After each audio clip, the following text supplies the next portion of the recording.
राधे राधे दोस्तों, आज हम आपको सुनाएंगे एक पिता ने रोटी की कीमत का न्याय अपने बेटों से कैसे किया।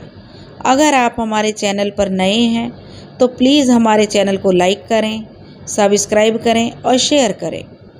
रायगढ़ गांव में रहने वाला हरि प्रसाद अपने परिवार के साथ सुख और शांति के साथ रहता था। उसके 2 बेटे थे। हरि प्रसाद एक व्यापारी था तो उसके दोनों बेटे भी उसके साथ व्यापार में उसका हाथ बटाते थे। एक दिन हरि प्रसाद को व्यापार करने के लिए दूसरे शहर जाना था, लेकिन हरि प्रसाद की सेहत कुछ ठीक नहीं थी, इसलिए उसने अपने बेटे को वहाँ भेजने का फैसला किया और अगली सुबह वे दोनों बेटों से अपना अपना खाना बांधकर अपने पिता के कहे अनुसार चल पड़े। सफ़र बहुत लंबा था, परंतु अचानक मौसम बहुत खराब हो गया। तेज बारिश और तूफान चलने लगा। दोनों भाई इस भयानक तूफान बारिश से बचने के लिए कोई ठौर ठिकाना ढूंढने लगे। ढूंढते हुए उन्हें एक पुराना सा घर दिखाई दिया। दोनों तेजी से उस घर में चल दिए। उन्होंने अंदर जाकर देखा तो उस घर की हालत देखकर यह लग रहा था कि इसमें कोई नहीं रहता होगा। खैर, उन्हें तो सिर छिपाने का आसरा चाहिए था।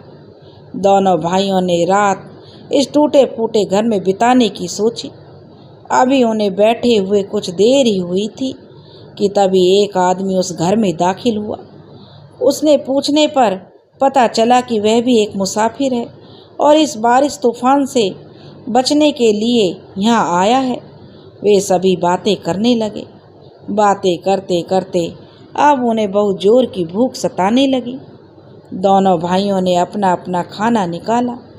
बड़े भाई के पास 3 रोटियां थीं और छोटे भाई के पास 5 रोटियां, परंतु वह तीसरा व्यक्ति जो आया था उसके पास खाना नहीं था।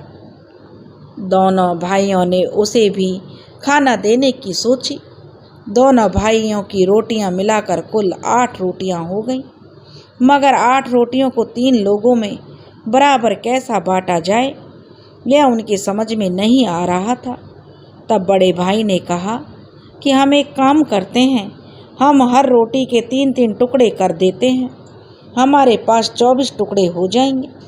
हम वो 24 टुकड़े 8-8 करके बांट लेंगे और इसमें सबको बराबर रोटी मिल जाएगी। तीनों को ये बात जच गई। कहने लगे कि यह बात सही है और उन्होंने ऐसा ही किया।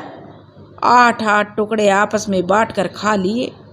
तीनों की भूख अब शांत हो गई और तीनों सो गए।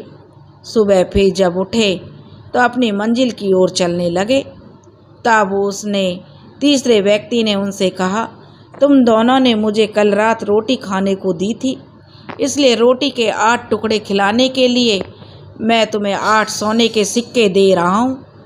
दोनों भाइयों ने सोने के 8 सिक्के रख लिए और अपनी अपनी मंजिल की ओर चल दिए। दोनों भाइयों ने अपना अपना काम निपटाया और रात को एक सराय में आकर रुक गए। तब छोटे भाई ने कहा, भैया उन 8 सिक्कों को हम आधा आधा बांट लेते हैं। बड़े भाई ने कहा, अरे बराबर नहीं बांट सकते, मैं बड़ा भाई हूँ, इसलिए मुझे 6 और तुम्हें 2 सिक्के मिलेंगे। तब छोटे भाई ने कहा, लेकिन भैया रोटी तो हम दोनों ने ही दी थी, दोनों को बराबर सिक्के मिलने चाहिए। दोनों में काफ़ी देर तक बहस होती रही।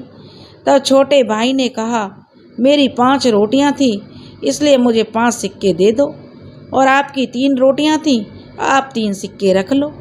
परंतु बड़ा भाई राजी नहीं हुआ। आखिर में फैसला हुआ कि घर जाकर अपने पिता से फैसला करवाएंगे और वही न्याय करेंगे। जो पिताजी फैसला करेंगे वही मान्य होगा। इसका कि हम दोनों में किसका कितना हिस्सा है। अगले दिन वह अपने घर पहुँचे। उन्होंने अपने पिता को सारी बात बताई और कहा कि आप पिताजी हमारा न्याय कीजिए और आप ही बताइए कि किसको कितने सिक्के मिलने चाहिए। तब उसके पिता ने कुछ देर सोचा और कहा कि बड़े भाई को केवल 1 सोने का सिक्का मिलेगा और छोटे भाई को 7 सोने के सिक्के मिलेंगे।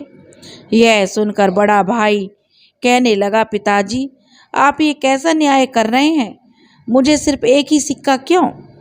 तब पिता ने समझाते हुए कहा, देखो बेटा, तुम दोनों के पास कुल 8 रोटियां थीं, जिसमें 3 तुम्हारी और 5 तुम्हारे छोटे भाई की थी। तुम्हारी 3 रोटियों के 9 टुकड़े हुए और तुम्हारे भाई की 5 रोटियों के 15 टुकड़े हुए, और तीनों ने 8-8 रोटी के टुकड़े बांट लिए। यानी तुम्हारे 9 टुकड़ों में से 8 टुकड़े तुम्हें वापस मिल गए। तुमने तो सिर्फ रोटी का 1 टुकड़े का ही त्याग किया था, और तुम्हारे छोटे भाई ने 15 टुकड़ों में से उसे केवल 8 ही टुकड़े वापस मिले, जबकि उसने 7 रोटी के टुकड़ों का त्याग किया था।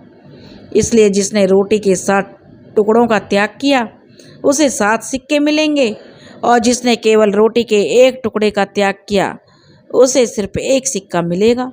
और यह मेरा न्याय बिल्कुल सही है। पिता का फैसला सुनकर छोटा भाई तो खुश था, लेकिन बड़े भाई को पश्चाताप हो रहा था कि उसने पहले ही छोटे भाई की बात मानकर अगर आधे आधे सिक्के बांट लिए होते तो आज उसके पास 1 नहीं 4 सोने के सिक्के होते। लेकिन अब उसे पिता के फैसले को उसे मानना ही था, और 1 ही सिक्के से उसे संतोष करना पड़ा। इसलिए दोस्तों कहा गया है लालच नहीं करना चाहिए, जो मिल जाए उसी में संतोष करना चाहिए। संतोष ही परम सुख है, संतोष में ही परम आनंद है। राधे राधे दोस्तों।